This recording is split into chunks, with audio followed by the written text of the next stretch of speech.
Okay, so here we're going to continue with our chapter 10, our hypothesis testing.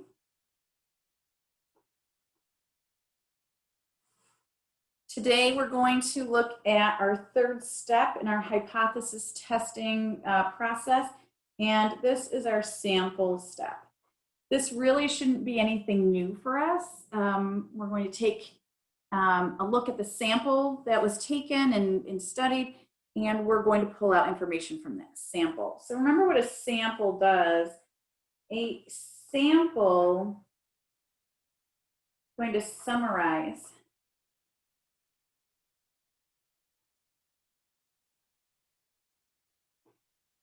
the sample and check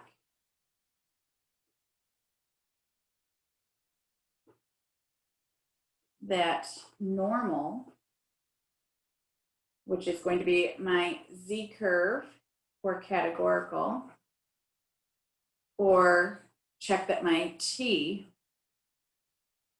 which is my T curve or numerical, is appropriate.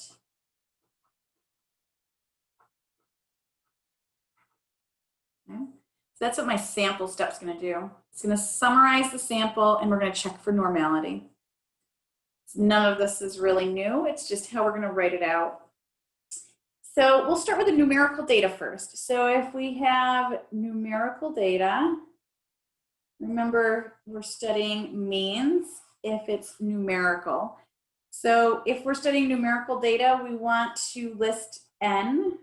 So we're just going to identify what all these values are. So n, remember n is my sample size. We also want to identify the sample mean, which is x bar.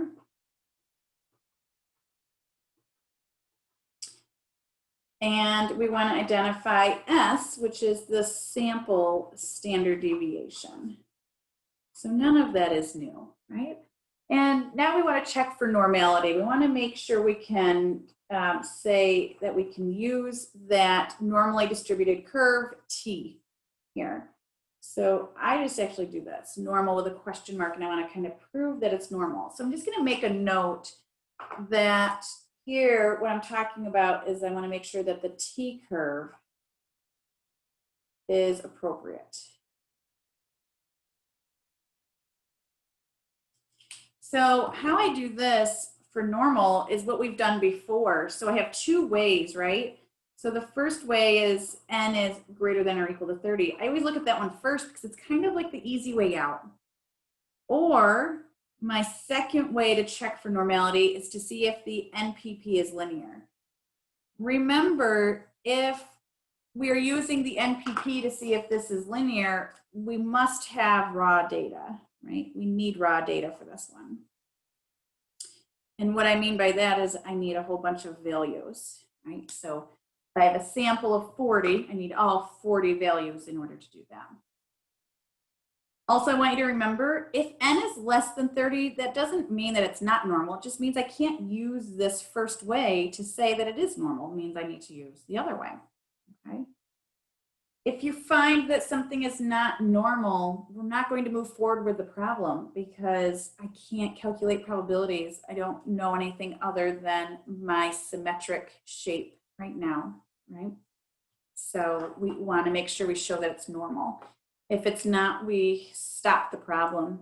This is the end for us if it's not normal. Okay, so if we are looking at numerical data and we need these values, we have two ways of getting these values. They're either given to us,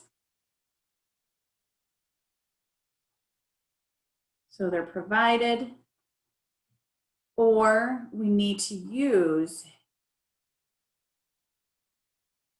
our technology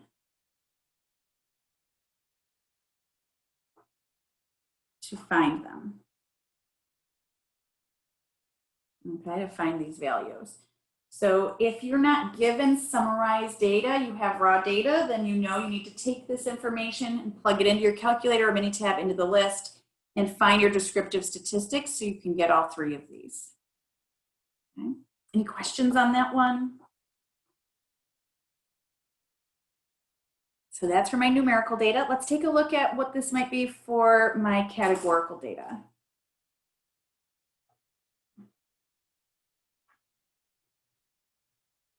Remember, categoricals when we're studying P. So here for my categorical data, I'm going to find or state what X is. Remember, X is the number of individuals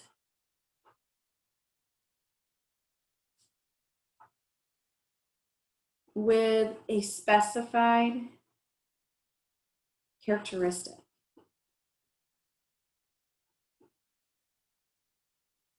So that's what X is. Those are the people or individuals that answered yes to the question, right? Then I'm going to state what N is. Of course, this is still just my sample size. Then I need to calculate P hat. So P hat, remember, is X divided by N. So I'm going to calculate that. This is my sample proportion.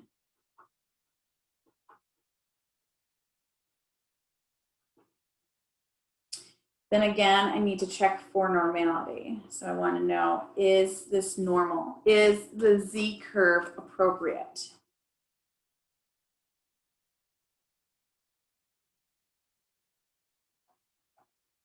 That's what I'm checking for here. Okay. So remember what we used before in sampling distributions and for confidence intervals. We used the N times P times 1 minus P is greater than or equal to 10. And we're going to still use that to check for normality. So back in sampling distributions, the center of our curve was P. So we used P.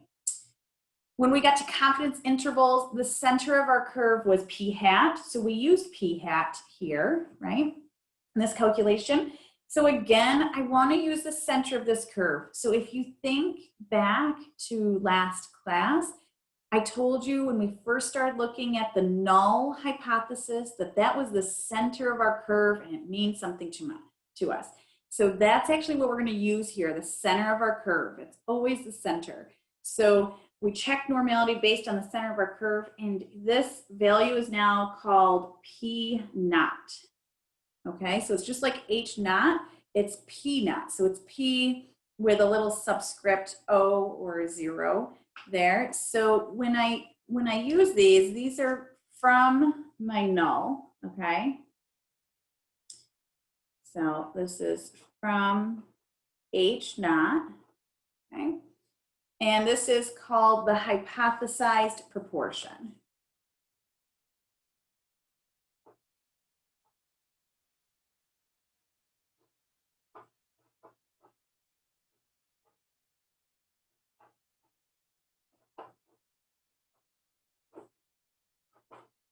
So if we just pull up that last example we just had real quick, I'm just going to show it to you because I want to just show you. If we went back to our method step and we said, okay, here's our null hypothesis. We said that the value is 0.67 right here, that's 67%. That's actually what I would use here to check normality, 0.67. Okay.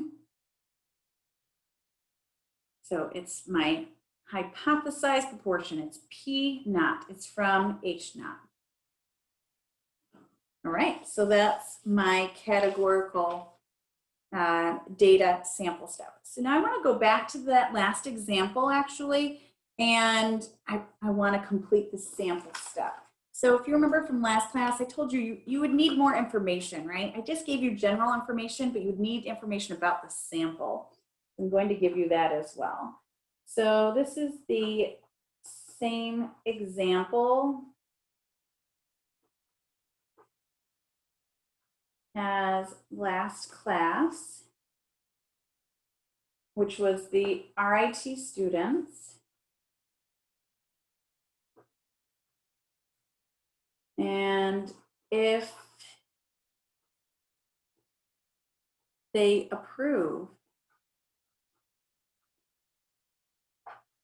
of the universities,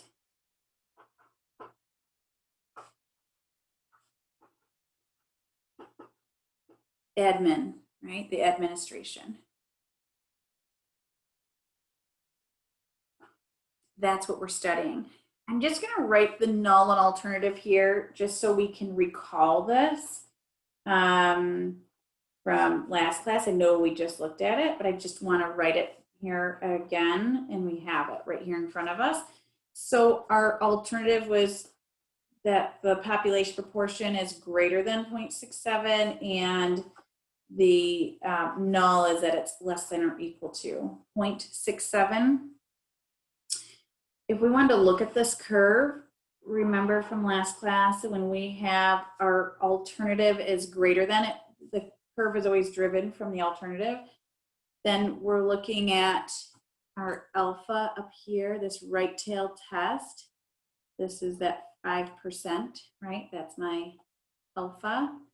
And the center of my curve is 0.67. That is my null hypothesis. Okay. Then my HA is somewhere over here. I just don't know where yet. We didn't get that far. And HA is that P is greater than 0.67. So it's somewhere over here. I just don't know where yet. We just didn't get that far. We will. We'll get there next week. So I want to give you the sample information here. So the professor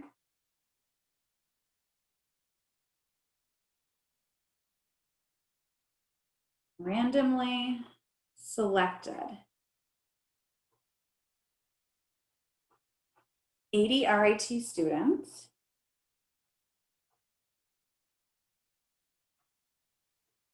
and asked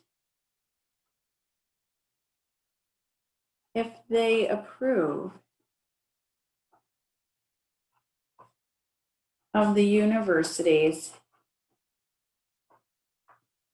admin. 62 said yes. Okay.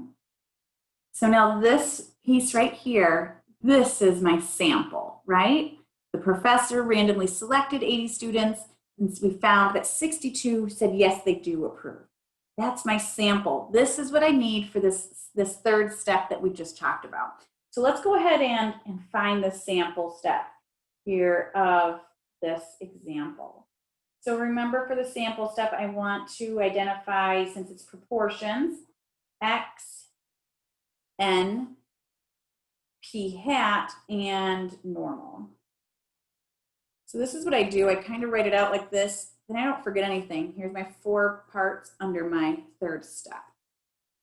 So I can highlight it, I can just pick it out, whatever you want to do. So here we randomly selected 80, so that is my N, and asked if they approve. 62 said yes, that is the X. So X is 62, N is 80, my sample size. P hat is 62 divided by 80, which is 0.775. Okay. So now I want to check to see if normal is appropriate. So here, this means that N times P naught times 1 minus P naught is greater than or equal to 10. So I'm reminding you it's P naught here and not P hat. So a common mistake here is people checking normal on the P hat, but the P hat's not the center of my curve, right? The center of my curve is not 0.775. That's my HA. That's somewhere over here. The center of my curve is 0.67. So keep that in mind. And remember, we like to say, yes, it's normal, but we need to prove that it's normal. So I have 80 times the 0.67 times 1 minus 0.67. And that comes out to 17.688. So yes, it is greater than or equal to 10. So I'm going to say yes. I just write yes, normal, and you're fine with doing that. But what that's saying is yes, a normal probability model is appropriate. That's what you're saying by writing this. You're saying yes, this is symmetric. We can use the normal curve. Right? So that's my sample step all squeezed in on this paper here for this example. So this really isn't new for us, right? What we're using in here is new, but the calculation's not new, the formula is not new. All this stuff is kind of old, right? All right, let's take a look at another example.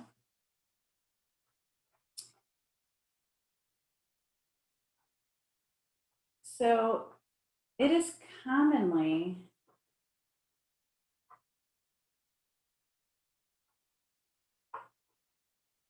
thought that apples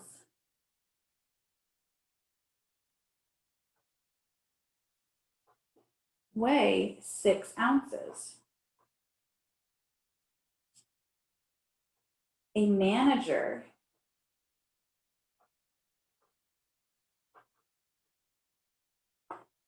thinks the mean weight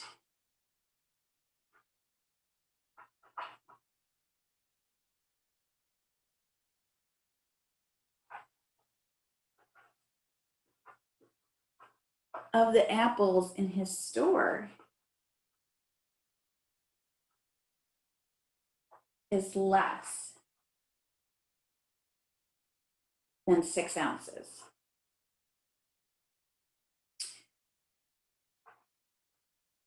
So he sampled 61 apples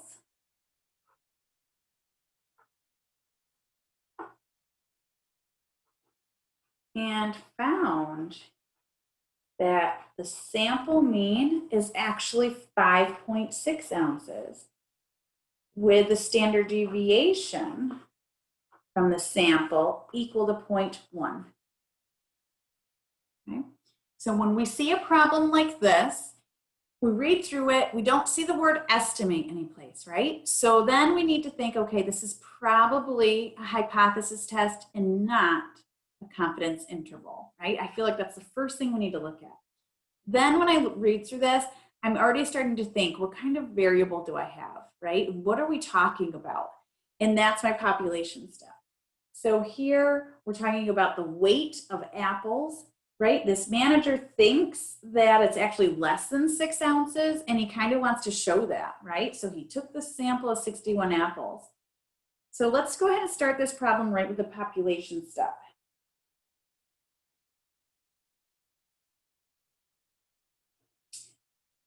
So the first part, my population step, I'm going to look at the objects in not just the study, but the objects in the population, right? So when we have this sample piece of information here, sometimes this really helps us picking out like who the objects are, right? It's not always person. Sometimes it's just something. So it's my who. And the sample sometimes helps me. So when I see this, he sampled 61 apples. The apples are the who, right? So this can really help me. So I didn't give you this piece of information last class, right? I didn't give you that sample. So remember when I mentioned when we write the objects, I'm always going to start with all because I want you to know it's all of whatever we sampled. So it's all apples. And you can leave it as all apples in this one, or you can write it as all apples in the manager's store, or you could just say in his store. I'm going to go a little bit more specific and say that. All apples in his store, okay? The proper way probably would say in the manager's store, but that's okay. Now, the next thing I want to look at and identify is the variable. When I'm looking at my variable, remember this is what? This is what's changing, right? This is what's changing from individual to individual. So if we're studying apples, what are we studying about the apples? It's the weight of them, right? The manager thinks that the weight is less than 6 ounces. So I don't want to go into the detail of what he thinks. I just want to say what we're studying. So here it's numerical, right? Weight is a meaningful number.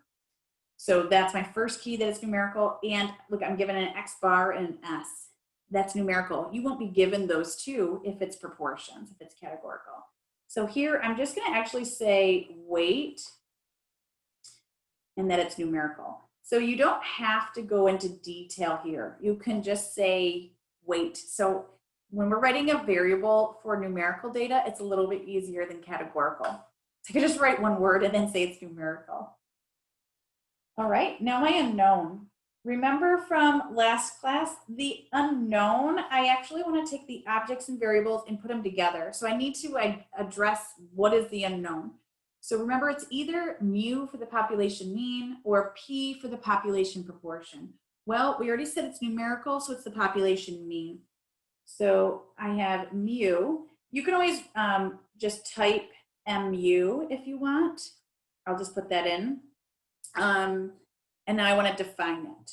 If you want to insert the actual symbol for mu when you're in your document, you could just go to insert and all the way to the right, it'll say symbol, and you can find mu right there. Just a little tip. So my unknown is mu. Now I'm going to define mu. Mu is the population mean. I can always start my sentence this way because it's mu is always the population mean. It's just what it's about and who it's on depends on this, the first two, the objects and the variable. Okay, so now this is where I'm going to take both of these and put it in here. So mu is the population mean of my variable. So I'm just going to say mean weight of the apples in his store. So I'm just taking what I wrote above, I'm just putting it together here. So this shouldn't be too hard if you wrote the objects in the variable. Okay. So we always want to define this here. Then I have my goal. So my goal is a little bit difficult to write right off the bat, but I'm going to just say it's to find evidence to support, and I don't want to write HA because I'm going to write it out in words. So I'm just going to leave it at that. But I know it's to find evidence to support the HA. But I'm going to go to my method step and actually find out and write it out, what my HA is. And I'll go back to this one. So I'm going to go to my method step. Remember, for my method step, this is from last class, I'm going to identify my null hypothesis. But first, I'm going to write my HA, my alternative. So I write the alternative first, although I write the null on top of it. I'm gonna go down to the second part, I'm gonna write that first, and then I'll go back up to that one. Okay, this is how I always write it, null, alternative. So my alternative is what my new idea is and what we're trying to prove. And it's that the manager thinks the apples in a store are less than 6 ounces, right? So this information right here, less than 6 ounces, he thinks that. That's his new idea. So he wants to show that that's true. That's my alternative. So it's less than 6, and I get this a lot, less than 6. Well, what is less than 6? You need to put something here, right? It's not that the HA is less than 6. The HA is defined that something is less than 6. Well, what are we talking about? It's my unknown there. It's mu, my population mean. So I'm going to put mu is less than 6, right? The population mean weight of the apples is less than 6. That's what we're trying to show. Then my null hypothesis can always be written as exactly the opposite, so greater than or equal to 6. And of course, I'm going to put in parentheses here, but you can always write it as mu is equal to 6. That is completely acceptable. All right, good. So those are my first two parts of my method step. I want to identify alpha. This is not medical or life or death, so I'm going to say it's the 5%, 0.05. And I want to identify what curve I'm on. I'm looking at numerical data, so it's means. That is my T curve. And remember, my T curve changes shape based on n-1, right? As n-1 increases, so as my sample size increases, my curve becomes more normal, becomes taller and thinner, less area in the tails. Remember, that was the whole point of the T curve. It has more area in the tails. So I want to mention degrees of freedom equal n-1. I don't have to fill in what n-1 is. Some people do go back and do that. You don't have to. We don't actually have that just yet, right? We didn't do the sample step. This just tells me you understand that that T curve changes based on that. Okay? So now I have my method step. That was a pretty quick step. I'm going to go back to my goal, and I want to write my goal out. So my goal is to find evidence to support the HA. So to support that the mean is less than 6, but I need to write it out. And it's nice because I already defined mu right here. So I'm going to take what I wrote here for mu and then tack on less than 6. So I'm going to say to find evidence to support, I guess I'm going to say, not that this is great, that the population mean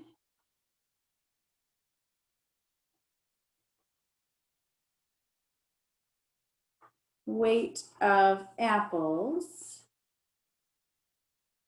in his store, so I'm writing exactly what I have above, is less than 6 ounces. Right, so I took whatever I wrote up here already, so I already did all the work. I'm going to put it right here. So when you're typing it up, you can just copy and paste it. And I'm just going to add on that less than 6. It's always about the HA. All right, so now we can jump to the sample step. This is our new step for today. So my sample step, I'm just pulling out all the information about my sample because I'm actually going to use it for a calculation here next week.